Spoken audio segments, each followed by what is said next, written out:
అక్షయ తృతీయ ఈ రోజు శుభదినంగా హిందువులు విశ్వసిస్తారు. అక్షయ తృతీయానే అఖాతీజ్, పరశురామ జయంతి లేదా అక్తి అని పిలుస్తారు. అక్షయ తృతీయ ఎందుకు జరుపుకుంటారు?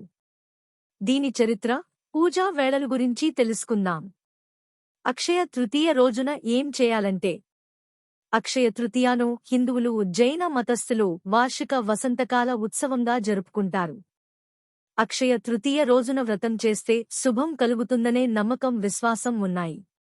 ఈ రోజు చేసే పుణ్యకార్యాల ఫలం అనేది ఎప్పటికీ తరిగిపోకుండా ఉండేందుకు అక్షయ తృతీయ వ్రతం చేస్తారు. అక్షయ అంటే తరిగిపోనటువంటిది అని అర్థం. అక్షయ తృతీయ రోజున స్వర్గస్థులైన పూర్వీకులను, పెద్దలను తలుచుకుంటారు. ఈ రోజు దానాలు చేస్తే మహావిష్ణువు తృప్తి చెంది అనుగ్రహిస్తాడని శాస్త్రాలు ఘోషిస్తున్నాయి. అక్షయ తృతీయను భారత్, నేపాల్లో బాగా జరుపుకుంటారు. అక్షయ తృతీయ వైశాఖ మాసంలో వస్తుంది. ఇక గ్రెగోరియన్ క్యాలెండర్ ప్రకారం ఏటా ఏప్రిల్ లేదా మే నెలలో వస్తుంది. అక్షయ తృతీయ రోజు ప్రారంభం నుంచి రోజు ముగిసే వరకు అంతా శుభమే జరుగుతుందనేది విశ్వాసం. ఇక ఈ ఏడాది అక్షయ తృతీయ మే 10వ తేదీన వచ్చింది. ఇక అక్షయ తృతీయ రోజున పూజా వేళలు ఉదయం 5:38 ప్రారంభమై మరుసటి రోజు అంటే మే 11వ తేదీన ఉదయం 7:59 ముగుస్తాయి. అక్షయ తృతీయ రోజున బంగారం కొంటే ఇంటిల్లిపాది శుభం కలుగుతుందనే గట్టి నమ్మకం ఉంది. అది కూడా సుముహూర్తం దాటక ముందే కొనుగోలు చేయాలని చెబుతారు.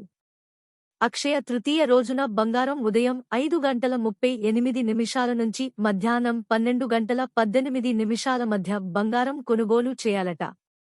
ఈ ముహూర్తం దాటకుండా చూసుకోవాలని పెద్దలు చెబుతారు. హిందూ పురాణాల ప్రకారం అక్షయ తృతీయ త్రేతయుగం ప్రారంభంను సూచిస్తుంది. ఈ రోజునే పరశురామ జయంతి కూడా జరుపుకుంటారు. శ్రీ మహావిష్ణువు యొక్క 6వ అవతారం పరశురాముడు అక్షయ తృతీయ రోజునే జన్మించారని పురాణాలు చెబుతాయి. విశ్వ సంరక్షకుడిగా పరశురాముడిని కొలుస్తారు. ఇక అక్షయ తృతీయ రోజునే మరో కథ కూడా జరిగిందని పురాణాలు చెబుతాయి. తన పూర్వీకులకు మోక్షం కల్పించేందుకు భగీరథ రాజు ఆదేశానుసారం గంగా నది భూమిపైకి వచ్చిందని పురాణాలు చెబుతాయి. వేదవ్యాస మహర్షి గణేశుడికి మహాభారతం కథ ఈ రోజునే వినిపించినట్లు కొందరు భక్తులు చెబుతారు. కరువులో ఉన్న సమయంలో పాండవుల అభ్యర్థన మేరకు శ్రీకృష్ణుడు ద్రౌపదికి అక్షయ పాత్రను ఈ రోజే ఇచ్చినట్లు పురాణాలు చెబుతున్నాయి. ఈ పాత్రలో ఆహారం ఎప్పటికీ ఉంటుంది. ఇది ఖాళీగా కనిపించదు. ఎందుకంటే అక్షయ పాత్ర అనేది ఒక మాయా గిన్నె. మరొకరు ఇంకో కథను గుర్తు చేస్తున్నారు. శ్రీకృష్ణుడిని తన చిన్ననాటి స్నేహితుడైన సడమ కలిసి అనంతమైన సంపదను పొందటంతోనే అక్షయ తృతీయను జరుపుకుంటున్నామనే ప్రచారం ఉంది.